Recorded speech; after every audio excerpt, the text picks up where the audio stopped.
My name is Kiss, and welcome back to a KTV Network. So if you're a returning subscriber, returning viewer, welcome back. Welcome, new viewers. You know that I'm workshopping my name still. Like, I go by many names, but when it comes to this tag, this gamer tag, which was Beauty and the Beast inspired, and it came about when I was like doing some stuff with photographers, and I just created a brand of sorts, but I realized the names weren't fitting for me, especially on the YouTube verse. So I figure I call myself Kiss and Y'all are the Buttes. See how that works. But yeah, no, today we're actually reacting to, is Mario Kart 64 actually good? I love Mario Kart. This is actually the first game I was introduced to by my mom, and who regrets it till this day. Because she's like, I shouldn't have introduced you to Nintendo 64 at 5 years old, but she did. And then after that was Sega Genesis. But I'll give some more commentary at the end or in between. Let's watch this.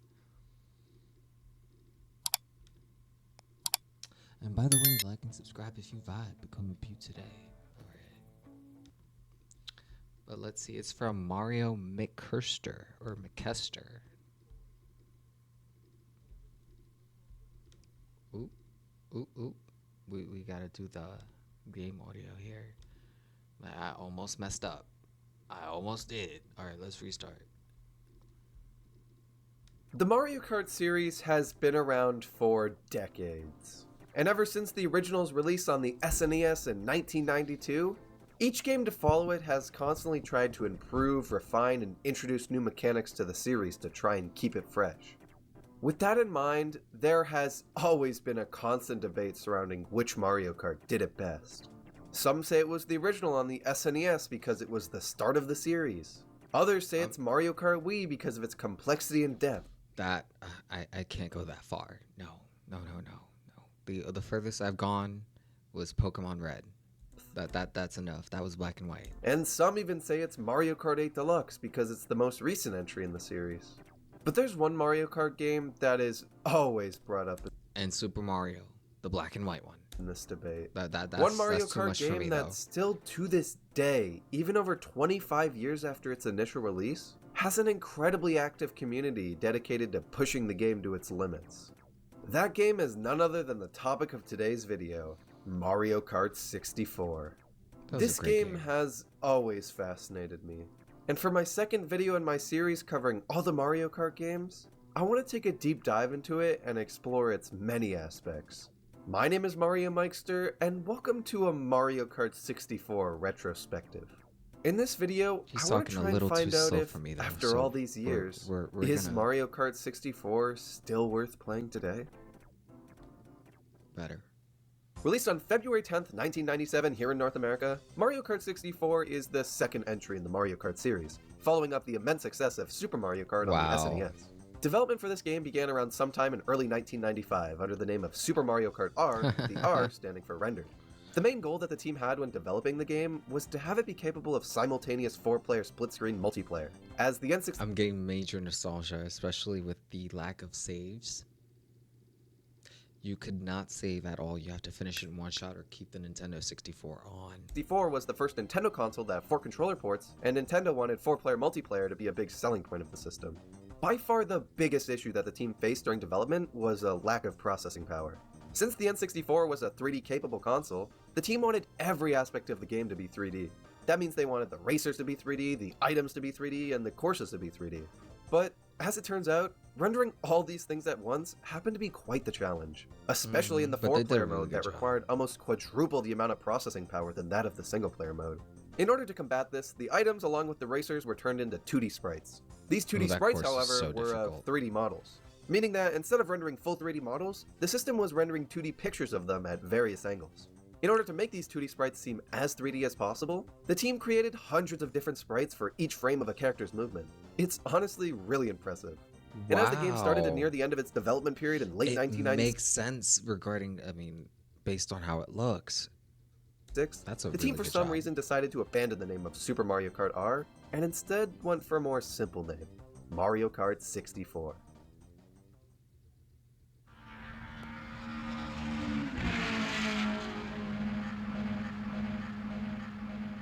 Nostalgia.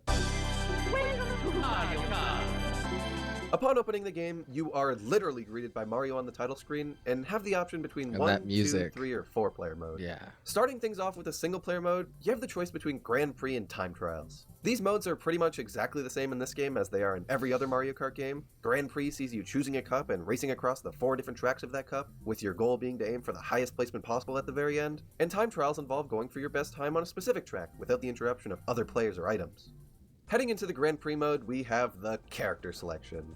And while it's a pretty simple and small selection of characters, I really like Mario Kart 64's roster and definitely prefer it over Super Mario Kart's. Replacing Donkey Kong Jr. with regular DK was an incredible choice, and the introduction of Wario as opposed to Really? Koopa Troopa was also really cool. Oh, One that interesting was thing his to note here first though about the introduction. character selection is that this wasn't the initial roster that the game was supposed to have. You see, before Mario Kart 64's Rainbow Road is the hardest one, hands down. release, we actually saw a beta build of the game at the Shoshinkai I actually hate it so much. It's so pretty, but I hate it so much. software exhibition in late 1995. Gameplay and graphics wise, this beta build isn't too different from what we see in the final build of the game, but something people immediately notice when looking back on this footage after the game's release is the absence of DK and the presence of another character in his spot, Kamek. Yeah. To this day, nobody really knows why Kamek was here and why he was replaced with DK, but I do honestly prefer Probably having because DK over Donkey Kamek Kong is anyway. more popular. But hey, yeah. maybe we'll see Kamek return as a playable character in the Booster Course Pass or something. Returning back to the final character selection, the racers here are divided into 3 different weight classes that determine their stats. These 3 weight classes include the lightweights, which hold Peach, Toad, and Yoshi, the middleweights, which hold Mario and Luigi, and the heavyweights, which hold Donkey Kong, Wario, and Bowser. The lightweight characters have an extremely high acceleration and top speed stat, but are easily knocked around by heavyweight I didn't know that. I didn't know that they were separated by weight. characters and even spin out when they come into Like it contact never with them. registered. The middleweight characters have a decent top speed stat, but suffer from a pretty low acceleration stat. Finally, the heavyweight characters have both a low top speed and acceleration stat, Smart but slow. but are easily fair able to though. cause lightweight drivers to spin out. Throughout my time playing the game, I chose to stick with one of the lightweight characters, Yoshi, as I preferred the high speed and acceleration stats of the lightweights. Personally, I think dividing the characters up like this into classes depending on their weight is perfectly fine, and was definitely the way to go with later entries as the character roster increased. But for this game, I honestly think that they should have stuck with the pairs of 2 idea that Super Mario Kart had. In that game, character stats were determined by what pair they were in. These pairs even had their own unique names that added a bit of charm to them, like with Mario and Luigi's group being called the Bros, and Yoshi and Peach's being called the Dragon and the Lady. These groups were easy and simple to follow, and Interesting. again, had that little bit of charm to them. Speaking of charm, Mario Kart 64 has a lot of charm in one particular aspect of it, the track selection. The biggest issue I had with Super Mario Kart was its lack of track variety. I mean, of the 20 overall tracks in that game, only 9 of them were unique, with multiple track themes being reused 2, 3, and even in one case, 4 times over. In Mario Kart 64, however, this is not an issue. Every track No. theme here is unique, and they're all a lot of fun to race on. And while I can't go into detail about every track in the game, I am going to outline 3 of my favorites, starting off with Calamari Desert.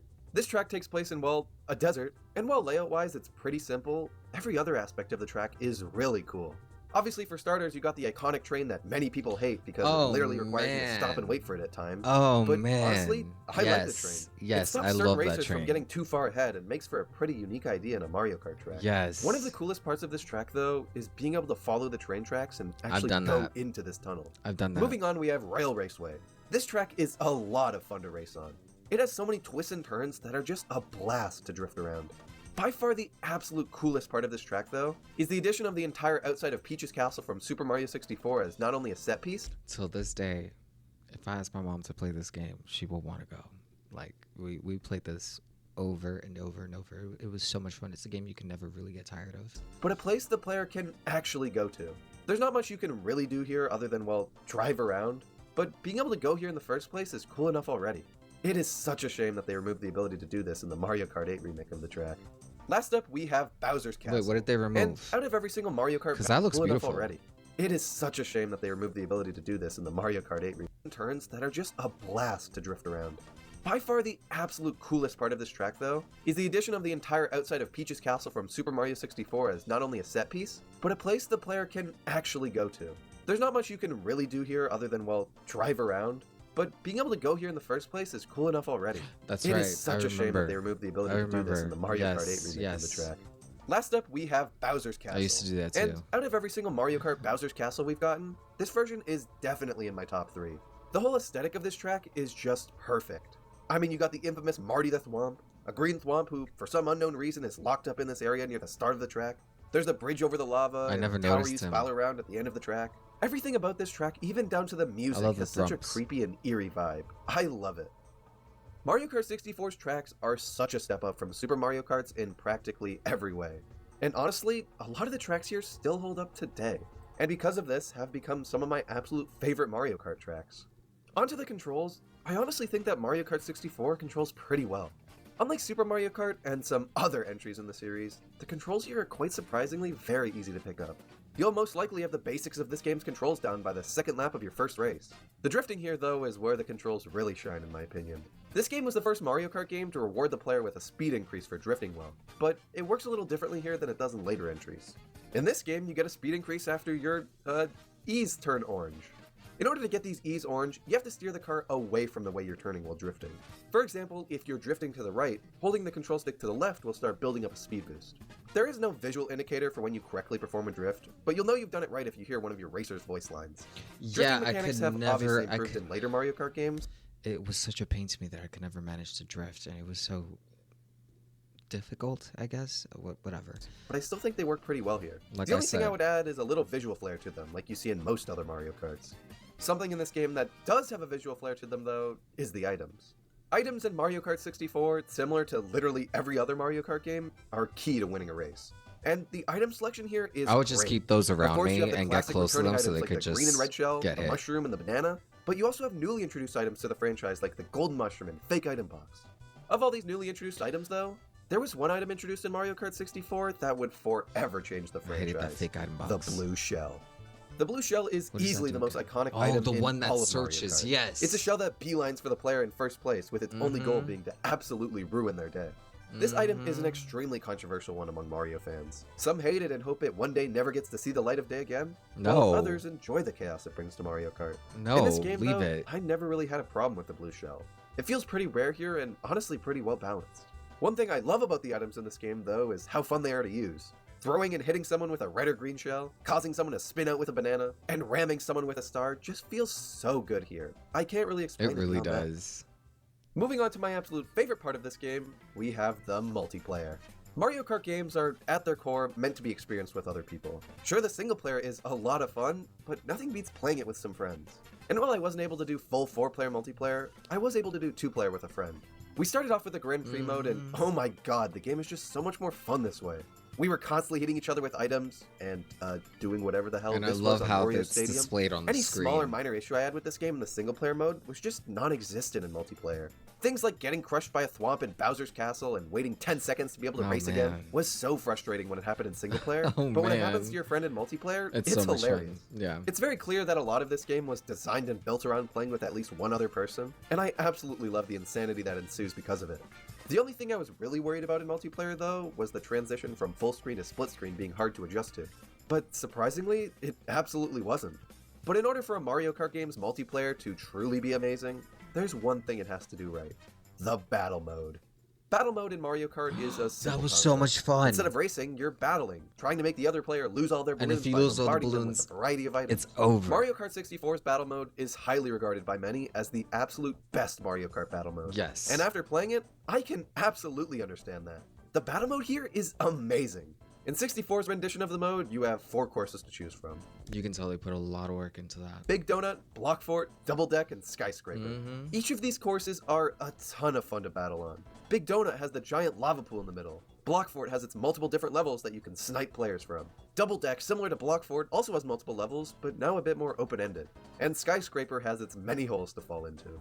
I honestly was not expecting to have as much fun as I did with this battle mode, but due to just how fun the items are to use and the amazing design of the stages, I was thoroughly enjoying this with just one other person. I mean, I can't even begin to imagine how much more fun this would be with a full squad of 4.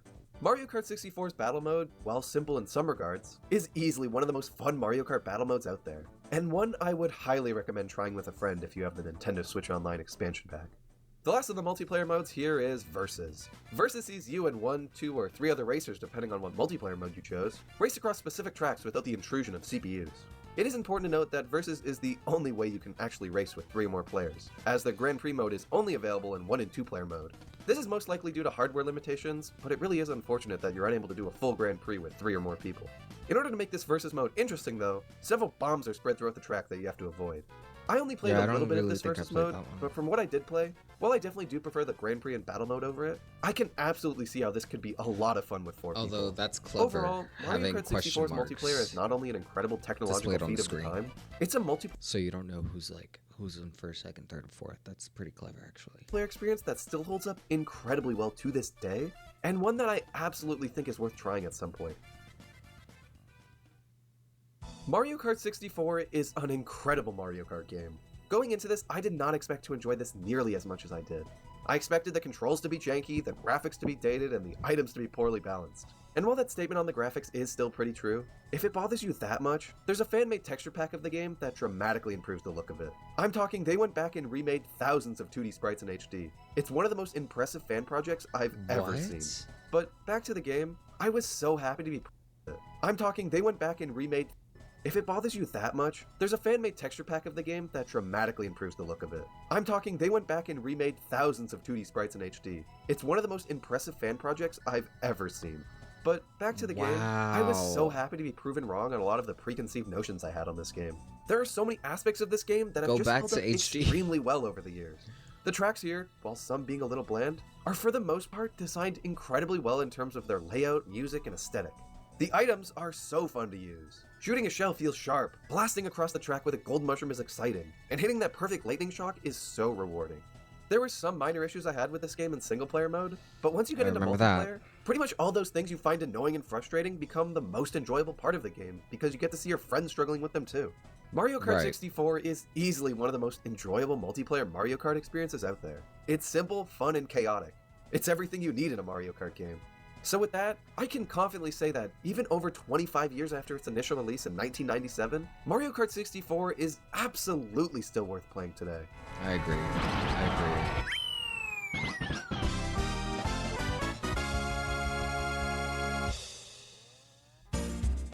I agree, and I remember all of that music. Anyway, subscribe to that, man. The link will be down below, but yeah, I remember that game so well, and it still holds up pretty well. I wonder what other Mario Kart game holds up pretty well to this one. But yeah, let me know what Mario Kart games you guys enjoy, and let me know what you think in the comments down below. Like and subscribe if you vibe, become a beaut today, and check me out in the live streams. You know, I'll be there tomorrow playing Indiana Jones. But all right, y'all, take care. Let me know. Keep posted, and I'll talk to you soon. Bye bye.